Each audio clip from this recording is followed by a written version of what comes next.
something that slightly disconcerted me was watching Audrey show terror or fear, because in the season premiere we see her actually afraid by this man who's kidnapped her, and I thought, well, hasn't she been kidnapped before? And then in second season, then we actually see her almost crying and she's afraid, and Duke goes up and gets a screwdriver and thinking he's the cop with the gun. Shouldn't she go to see who might be coming? So how do you feel about this new development in your character?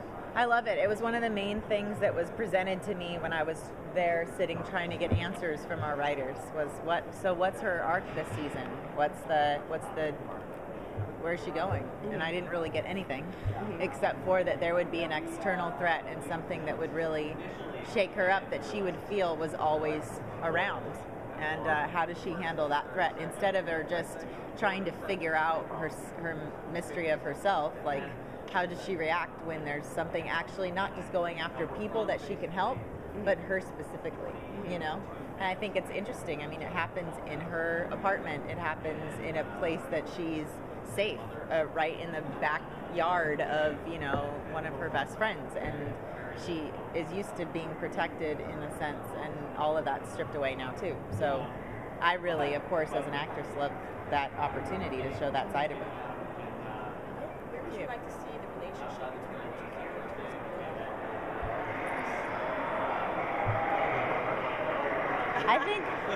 I think this season really gave us a taste of that. Why are you being all bashful? I'm trying to be coy. No, yeah, calculated or careful, cautious. I want to hear you answer this question. Well, no, I think you're going to see. I mean, we already know where it's going. We wrapped filming the season, so I'm trying to answer this question without already knowing. Right. I know exactly where it's going, but in saying that, There's some spoiler information in here. You wouldn't want us to, though. Everybody thinks they'd want us to, but you wouldn't.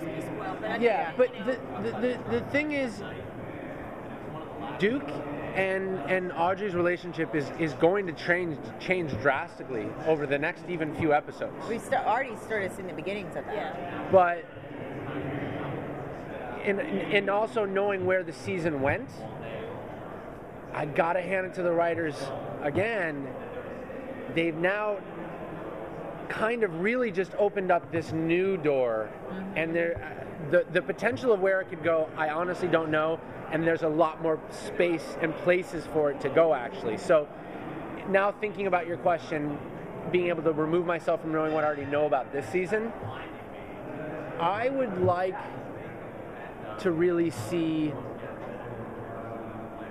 these characters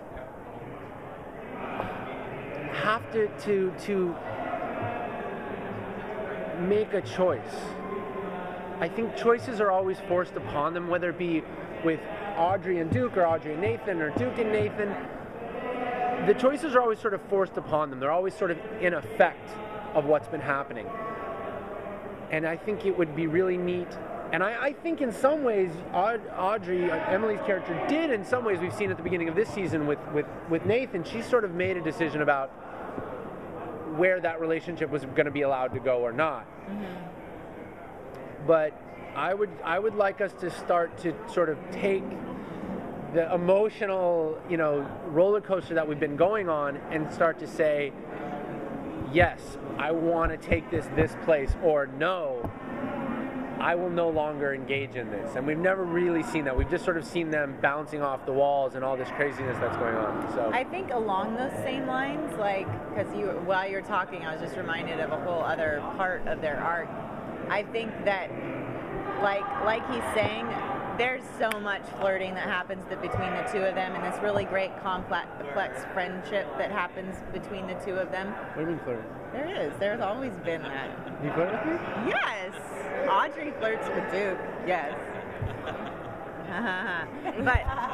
but what I, it's funny, the choice, like what he's saying in terms of making a choice, I think the girly side of that for me is I want them to face something. I don't want them to face it and then have something intervene or take them out of that. I want them to have to face something head on. And I mean, they sort of have to do that in this season. But I mean, I want them to face it and deal with it and sit with dealing with it and see where that kind of puts them. I mean, a bigger way. I mean, because it's boring to sit and just talk about it. But I mean, I want that to be their reality. You know, to like have to face it instead of dance around it all the time. And I also want some answers as to what is this connection between them. Yeah. Beyond like as just becoming friends or having this relationship as people. There's obviously this, understanding of each other. I think. Generational, connection of. I mean, why was my character as a little kid at the beach with her when they found the Colorado kid's body? Right. Like, we've never really gotten to that. That's obviously, our families have a longer, history. There's questions about that. So I think, all those things. So take this interview, bold this part, and send it to the writers on Twitter, and maybe something will come of this wonderful round table. My other question then is, what I didn't quite understand what happened in episode 3, where Audrey actually does say, I need you to kill this man. Mm-hmm. And Duke, for season 1, we see him as this rambling man, and he's a dangerous man, and if danger's there, he's going to handle it. So I almost didn't understand Duke's hesitance when there's a man killing his children. This is the question. And there's a man who's almost dying, and he can actually do something and save this person without, it's more a mercy kill. So, okay, I'm so happy to talk about this. Because I read the script of that episode and I went, I don't get it. I was like, why is this a big deal?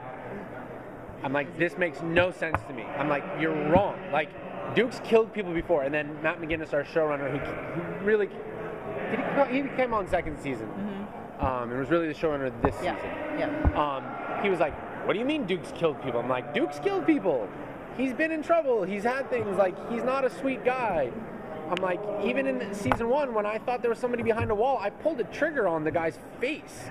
I'm like, he is a morally questionable person in some ways.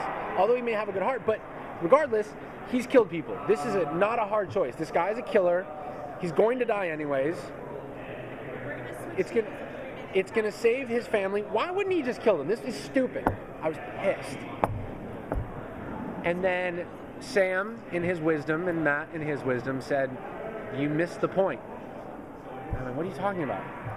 They said, it's about his choice. His whole reality right now is fighting this so-called destiny, is fighting this presumed role that he's supposed to play. And all this act does, it's not the killing part that's hard for him. It is the inability to get out of the maze. It's winding up in the same place over and over, that he has no choice, and the idea that he doesn't have control of his fate, which is all he's been holding on to, is that if I don't want to be this guy, I don't have to be this guy, and I can stop from being this guy. And it just keeps getting pushed in his face. So that became really what the turmoil was about. It wasn't about just killing the human being, because I agree. I don't think Duke, given the right circumstances, has any qualms about killing.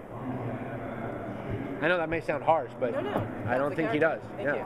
Dovetailing off of that a little bit, I think there was an element of being heartbroken. He was heartbroken that Audrey perceived him as a killer and didn't trust him enough to come to him and say, this is our situation, how do you feel? Yeah, manipulated Absolutely. him into that situation. The betrayal of that, I think, was a huge part of it. Absolutely. That's. Do you see Audrey making amends as a result? Because she's broken his heart.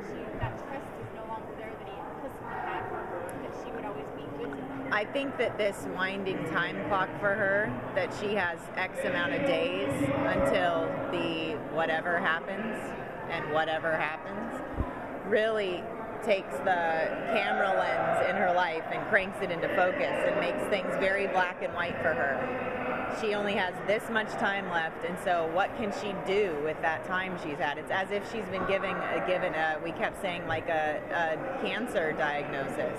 I have this many days left. What am I going to do with that time? And as much as it forces her to make these decisions regarding, we see her fumble with that, which is what I love. It's not clean. She's like, okay, it sucks that I have to ask him to do this, but it's going to save so many X amount of people. So at the time that I have, I would save all these children and all these people the greater good, moral question. So I think you saw her a bit in last night's episode fumble to make amends with him, and she deals with he doesn't let her off the hook easily at all.